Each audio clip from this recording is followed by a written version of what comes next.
I'm going to talk on confession today, my little children.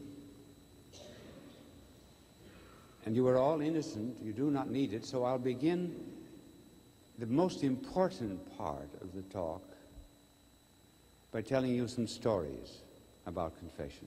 Then you can sleep.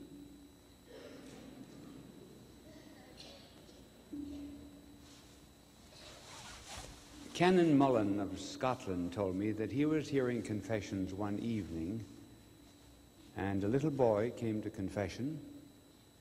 And the canon said to him, "Why didn't you come to confession this afternoon when I was hearing confessions for children?" He said, "I didn't have any sins. I had to wait for some."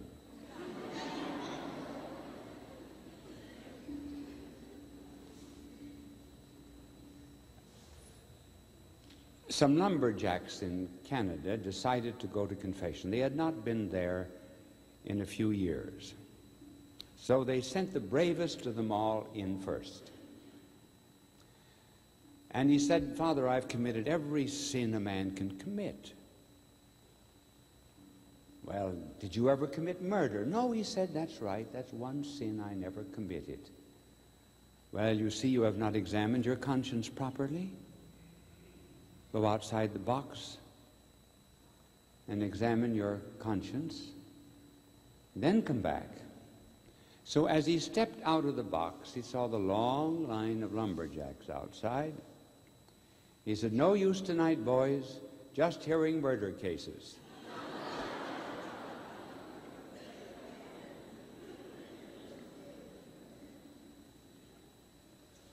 And I was hearing confessions once. A little boy came in, and among the other things he said, "I threw peanuts into the swamp." I didn't pay any attention to it because I didn't think I knew my theology well enough to understand all of those sins. And another boy came in, and among other things, "I pushed peanuts into the swamp." And I heard that 10 or 12 times. And the next boy came in, and I said, "I suppose you pushed peanuts into the swamp." "No," he said, "I'm peanuts."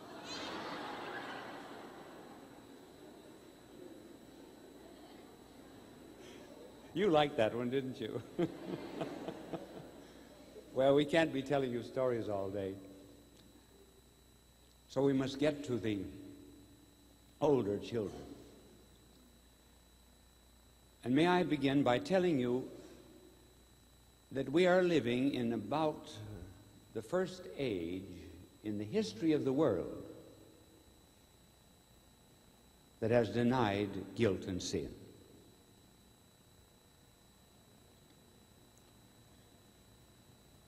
Everyone today believes he's immaculately conceived. There are no sinners. We're just patients, but we're not penitents. Interesting it is that Carl Menninger of the Menninger Institute of Psychiatry in Kansas has just written a book saying, "What has happened to sin?" Curious that as the moral theologians and our catechisms drop the idea of sin, a psychiatrist is reminding us that there is sin. He, for example, has said that the theologians gave up sin and then the lawyers took it up, and sin became a crime. And then the legalists gave it up, psychiatrists picked it up, and then it became a complex. Now, sin is a reality in the world, and we have to face it, for we are all sinners, everyone. As a matter of fact, we cannot begin to receive the mercy of God until we recognize that we are sinners. Now, what happens when we repress guilt and sin?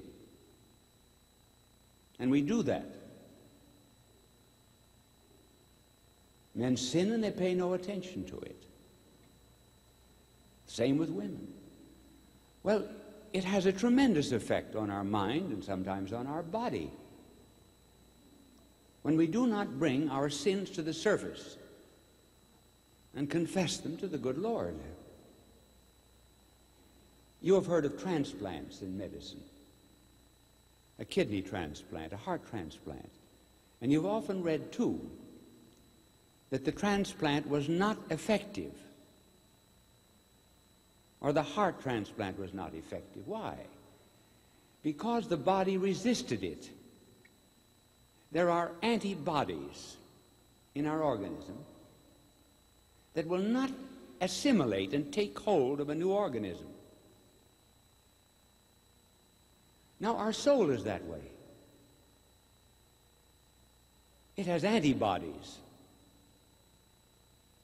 And when any sin gets into the soul, then we're disturbed. Mind is unhappy. It's very much like having a broken bone. The bone hurts. Why? Because the bone is not where it ought to be. And when our conscience is not where it ought to be, then we suffer. We have a disturbance of conscience. We're uneasy. We may try to cover it up by drink and amusement and so forth. But in moments of quiet, the guilt is there. Recall some of the effects of guilt as portrayed for us by Shakespeare. Now just think of it. Shakespeare was born in 1564. I hope that was it. That's coming out of my subconsciousness. Don't look it up. But I think that I was in second-year college. I learned that Shakespeare was born in 1564 and died in 1616. Well, in any case, what is important is the fact that hundreds of years before we had psychiatry, he tells of a complex, a psychosis in the mind of Macbeth and a neurosis in the mind of Lady Macbeth. Now, Macbeth and Lady Macbeth had contrived to kill the king in order to seize the throne. After the murder, Macbeth always seems to see a knife before him. He said, "What is this I see before me? A knife with the handle toward my hand? There was no knife." This was a psychosis. This was the way the guilt was coming out. Lady Macbeth, she washed her hands every quarter of an hour. She saw blood on the hands. And she asked, "Are not all the waters of the seven seas enough to wash this blood incarnadine from my hands?" There was no blood on her hands. This was the effect on her mind of the suppression of guilt. A woman once came to me about her brother. She said, "He's been going to doctors for about 4 or 5 years, and he is no better. His weight has gone down to 90 pounds. And would you see him?" And I said, "If his trouble is mental, I cannot help him. He belongs with the psychiatrist. If, however, there is a moral basis for his condition, then I can help him." The man came. He weighed about 90 pounds, frail, fearful. And I said, "Talk to me for a half hour. I will not interrupt you."